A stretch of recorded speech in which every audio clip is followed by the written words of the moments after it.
వివి Satyanarayana district malaria officer. ఈరోజు మనకి dengue మే 16వ తేదీ డెంగ్యూ దినోత్సవంగా, జాతీయ డెంగ్యూ దినోత్సవంగా మనకి ప్రకటించారు WHO. 2010 నుండి ప్రతి సంవత్సరం ఈ 16 మేని మనం ఈ డెంగ్యూ దినోత్సవం జరుపుకుంటున్నాం. ఈ డెంగ్యూ దినోత్సవం కారణంగా ప్రజల్లో అవగాహన కల్పించడానికి, డెంగ్యూ వ్యాధి పట్ల అవగాహన కల్పించడానికి ఇది జరుపుకుంటున్నాం.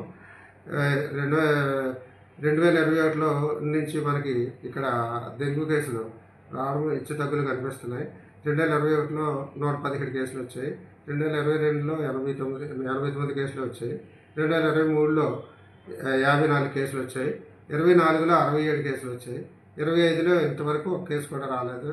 అయితే ఇన్ని డెంగ్యూ కేసులు హెచ్చుతగ్గులున్న ఇక్కడ ప్రస్తుతానికి డెంగ్యూ డెత్స్ అన్నీ ఇప్పుడు కూడా రాలేదు మన జిల్లాలోనూ. ఈ జిల్లాలో యాక్చువల్గా ఈ డెంగ్యూ నిర్ధారణ కేంద్రాలు ముఖ్యంగా 2 ఉన్నాయి జిల్లాకి. ఒకటి మన రిమ్స్లోనూ నిర్ధారణ చేస్తారు ఎలిసా టెస్ట్ ద్వారా. రెండవది టెక్కలి డిస్ట్రిక్ట్ హాస్పిటల్లో నిర్ధారణ చేస్తారు. ఈ విధంగా నిర్ధారణ అయినవి మన డెంగ్యూ కింద లెక్క వస్తాయి. నిర్ధారణ కాకుండా ఎలిసా నిర్ధారణ కాకుండా NS1 అనే ఆర్డిటి కిట్ల ద్వారా చేసి ఉంటాయి. ఆ NS1 ద్వారా చేసిన వాళ్ళ పాజిటివ్ వస్తే దాన్ని మళ్ళీ ఈ 2 హాస్పిటల్స్కి, సెంటినల్ సర్వే హాస్పిటల్స్ ఈ 2ను, రిమ్స్ అండ్ టెక్కలి వాళ్ళు పంపిస్తారు. ఆ పంపించడం ద్వారా దానిలో నిర్ధారణ చేసుకొని నిర్ధారణ అయిన దానికి మన డెంగ్యూ కింద IHIPలో ఎక్కిస్తాము. యాక్చువల్గా డెంగ్యూ లక్షణాలు ఏంటంటే మెయిన్ అకస్మాత్తుగా కండరాలు, కీళ్ళు నొప్పులతో కూడిన జ్వరం వస్తుంది. అకస్మాత్తుగా కీళ్ళు కండరాలతో నొప్పులు ఉంటాయి, జ్వరం వస్తుంది. కళ్ళు కదపలేని విధంగా, కళ్ళు తిప్పలేని విధంగా, గుడ్లు తిప్పలేని విధంగా కళ్ళులో అయితే కనిపిస్తుంది. శరీరంపై చిన్నపాటి దద్దుర్లు వస్తాయి సెకండరీ స్టేజ్లో. సిగుళ్ళు, ముక్కులు మలం ద్వారా రక్తం పోవడం ఇవన్నీ సెకండరీ స్టేజ్లో వస్తాయి. దీన్ని డెంగ్యూ లక్షణాలుగా గుర్తించవచ్చు.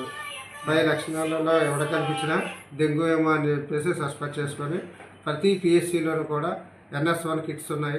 ఆ కిట్స్ ద్వారా టెస్ట్ చేసుకొని ఆ టెస్ట్లో ఒక పాజిటివ్ వస్తే దాన్ని మనం ఒక రక్త పరీక్షకి ఈ సెంటినల్ సర్వీస్ పంపించుకొని నిర్ధారణ చేసుకోవాలి.